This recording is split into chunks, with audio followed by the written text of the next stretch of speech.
এই তাড়াতাড়ি তো জামাটা দে। কিন্তু স্যার কেন? জামাটা দে আর গামছাটা দে। কি হলো, তাড়াতাড়ি কর। কেন স্যার? তোকে অত বুঝতে হবে না, তুই এক কাজ কর, তুই আমার এই জামাটা পর, তাড়াতাড়ি পর। স্যার আমি আপনার জামা পরবো? তোকে এত কথা বলতে বলিনি, তুই শিগগিরই কর। কি হলো, তাড়াতাড়ি কর, ওরা চলে আসবে এক্ষুনি। এনে এটা তাড়াতাড়ি পরে নে শিগগিরই।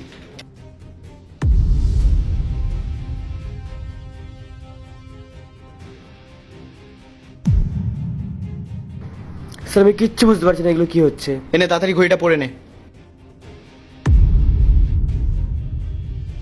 শিগগিরই বস।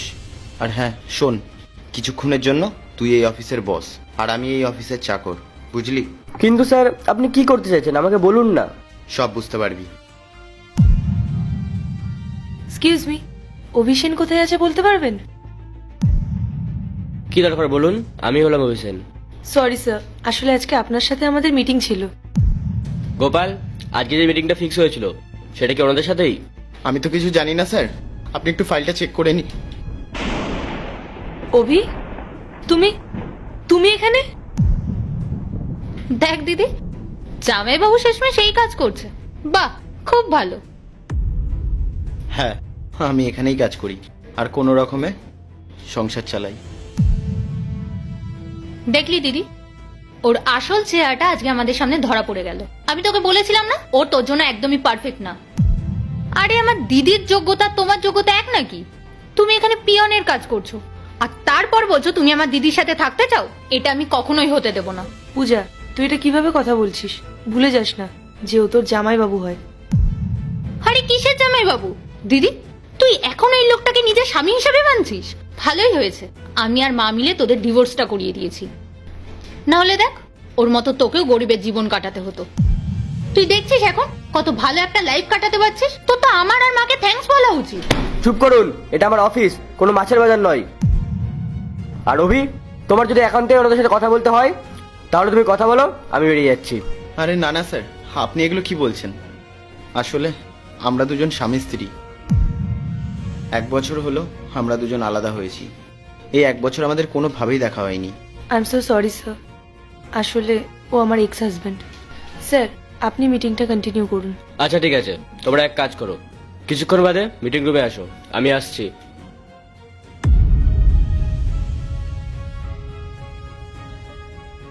পায়েল, তুমি কি এখনো আমার উপর রেগে আছো? এসব কথা বলে আর কোনো লাভ নেই অভি, কারণ আমাদের ডিভোর্সের কেস চলছে। কিন্তু পায়েল, আমাদের যে স্মৃতিগুলো ছিল এগুলো এত তাড়াতাড়ি কি করে ভুলে যাব? দেখো অভি, আমি সবকিছু ভুলে গেছি, আর তুমিও সব ভুলে যাও, সেটাই ভালো হবে। আর সত্যি বলতে অভি, আমি তোমার যোগ্য নই, তুমি আমার থেকেও অনেক বেটার কাউকে ডিসার্ভ করো।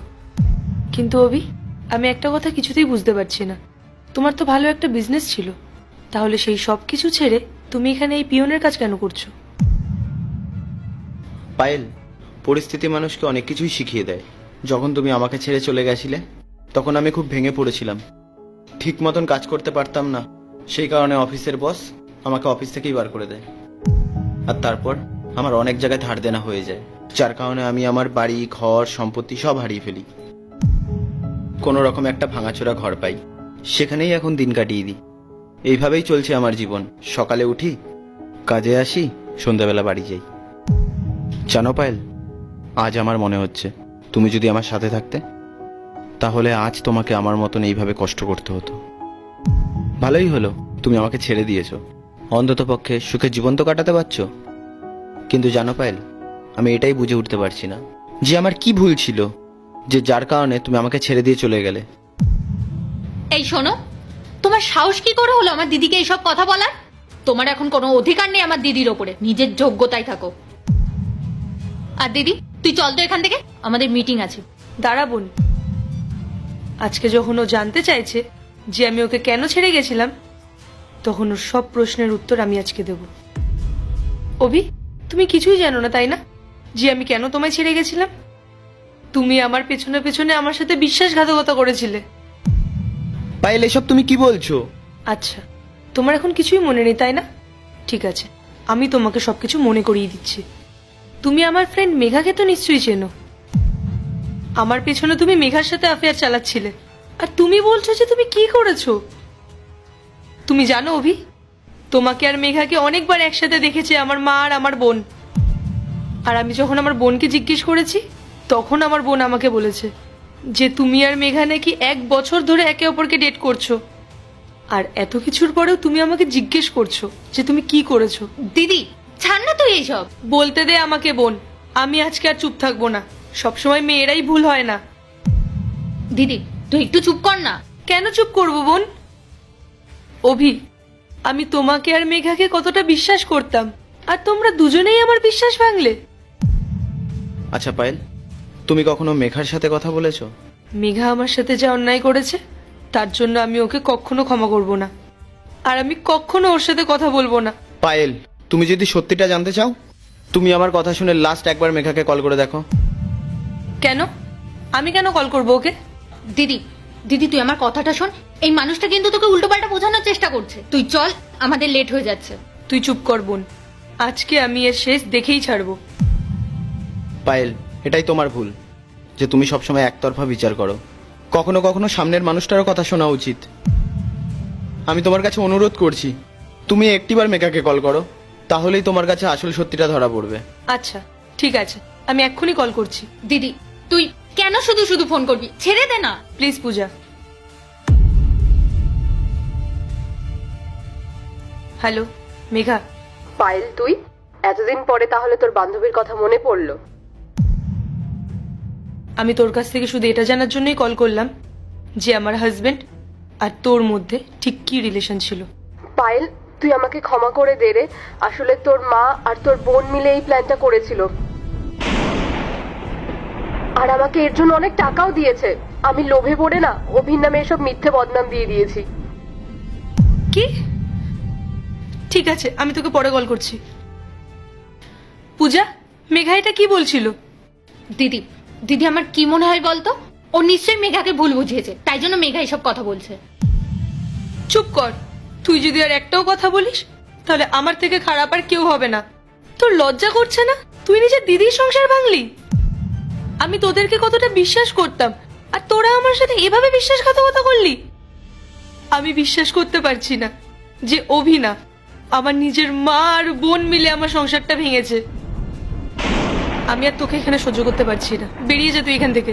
দিদি দিদি তুই একবার আমার কথাটা একটু বোঝার চেষ্টা কর। বেরিয়ে যা এখান থেকে। আর হ্যাঁ, মাকে গিয়ে বলে দিস যে আজ থেকে তার বড় মেয়ে আর বেঁচে নেই। যা, বেরিয়ে যা এখান থেকে।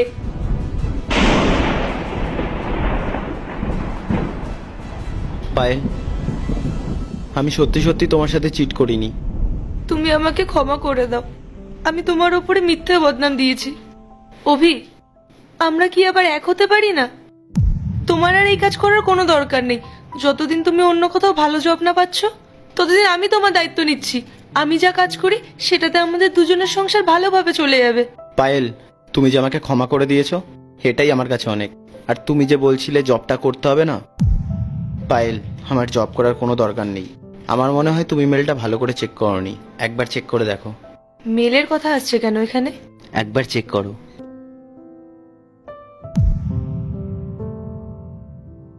অভি সেন, মানে তুমি এই কোম্পানির ওনার? হ্যাঁ, আমি পিয়নের জব করি না, এই কোম্পানিটা আমারই।